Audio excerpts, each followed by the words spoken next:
ஆஹா தங்கதுரை எல்லாம் ஒரு அளவுக்கு தான் நம்ம பேசிட்டு இருந்தோம்ல. ஆக்சுவலி அதுவும் இல்லாம இது ஒரு டெம்ப்ளேட்டாவே ஆயிடுச்சு உங்களுக்கு. நீங்க எந்த ஷோல ஏதாவது கொஞ்சம் ஓவரா ஏதாவது ஒண்ணு பேசினா இல்ல ரொம்ப பழைய ஜோக் மாதிரி இருந்ததுன்னா உடனே இதை போட்டுருவாங்க. கண்டிப்பா போடுவானுங்க. இது எல்லா இடத்துலயும் போடுறாங்க. பப்ளிக்கே சொல்லுவாங்க. தங்கதுரை ஒரு அளவுக்கு தான் அப்படின்ட்டு. ரொம்ப ஒரு வில்லேஜில் போனால் கூட நல்லா ஃபேமஸாக இருக்குது இந்த ஜோக்கு, இந்த காமெடி. ஆக்சுவலி இந்த காமெடியில் பார்த்தீங்கன்னா நம்ம ராமர் அண்ணன் வந்து ஒரு இது போட்டிருப்பாரு. ஆமா இழுத்து இழுத்து அடிக்கிற ஒரு மாதிரி பெல்ட் மாதிரி போட்டிருப்பாரு.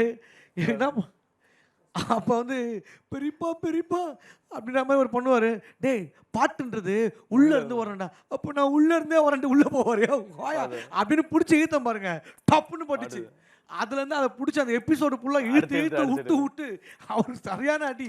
தங்கதுரை ஒரு அப்பதான் ரொம்ப வலி தாங்க முடியாம நெஞ்சில ஒரு கோடை விழுந்துருச்சுங்க. ஆமா நெஞ்சில ஒரு கோடை விழுந்து அந்த வலி தாங்க முடியாது சொன்ன வார்த்தை தான் தங்கதுரை ஒரு அளவுக்கு தான்ட்டு. அது ராமன் சரியான ஃபேமஸ். அவரோட மூக்கே பாருங்க, முகமே பாருங்க இப்ப பார்த்தாலே சிரிப்பு. மூக்கே நல்லா முந்திரி கொட்டை மாதிரி இருக்கும் அவருக்கு. அப்படி முன்னாடி அழகா வந்திருக்கும். நல்ல மனுஷன் பாருங்க. அடடடடடா அவர் தொப்பைய அந்த டைம்ல தொப்பைய குழந்தைங்களா சர்க்கஸ் மாதிரி விளையாடும் தொப்பையில இறங்கி. அந்த மாதிரி மனுஷன் நகைச்சுவையான ஒரு முகம் தான். சூப்பரான ஆர்டிஸ்ட் அவர்.